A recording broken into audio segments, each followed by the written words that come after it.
Illusion to inspiration. ഇന്ന് ദേവഗിരി കോളേജിൽ my parents my heroes എന്ന വിഷയവുമായിട്ട് ബന്ധപ്പെട്ട് ഒരു 100 കുട്ടികളുമായിട്ടൊരു സംവാദമുണ്ട്. ഇതിൻ്റെ മുന്നോടിയായിട്ട് ഞങ്ങൾ പത്രത്തിലൊരു ചെറിയ ന്യൂസ് കൊടുത്തിരുന്നു. മൈ പാരൻസ് മൈ ഹീറോസ് എന്ന വിഷയത്തെ ആസ്പദമാക്കിക്കൊണ്ട് അവരുടെ അച്ഛനും അമ്മയ്ക്കും അവരുടെ മനസ്സിലുള്ള സ്ഥാനത്തെ ആസ്പദമാക്കിക്കൊണ്ട് ഒരു ലേഖനം അയച്ചു തരാൻ വേണ്ടിയിട്ട്. യു വോണ്ട് ബിലീവ്, ഇഷ്ടംപോലെ മെസ്സേജുകളും ലേഖനങ്ങളുമാണ് ഞങ്ങളുടെ ഓഫീസിൽ കിട്ടിയത്. അതിൽ വളരെ ഇൻട്രസ്റ്റിംഗ് ആയിട്ട് തോന്നിയിട്ടുള്ളൊരു കത്താണ് എൻ്റെ കയ്യിൽ ഇപ്പോൾ ഉള്ളത്. ഞാനിതൊന്ന് വായിക്കാം.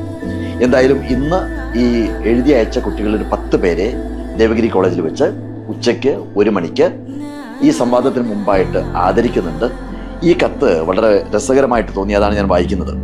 എൻ്റെ അച്ഛൻ എൻ്റെ ഹീറോ. ഹീറോ എന്ന് പറയുമ്പോൾ പലർക്കും അവരുടെ മനസ്സിൽ വരുന്നത് സിനിമകളിലെ നടന്മാരോ അല്ലെങ്കിൽ കാർട്ടൂണിലെ ശക്തന്മാരായ കഥാപാത്രങ്ങളാണ്. എന്നാൽ എൻ്റെ മനസ്സിലെ യഥാർത്ഥ ഹീറോ എൻ്റെ സ്വന്തം അച്ഛനാണ്. ഞാൻ വീഴുമ്പോൾ എന്നെ പിടിച്ചു നിർത്തിയവനാണ് എൻ്റെ അച്ഛൻ. താൻ കഷ്ടപ്പെട്ട വഴികളിലൂടെ മക്കളും അനുഭവിക്കരുതെന്ന് അച്ഛന് നിർബന്ധമായിരുന്നു. അതുകൊണ്ടാണ് എൻ്റെ ഹീറോ എന്ന വാക്കിന് ഞാൻ കണ്ടിട്ടുള്ള ഒരേ ഒരാൾ എന്നും എൻ്റെ അച്ഛൻ തന്നെയായിരിക്കുമെന്ന്.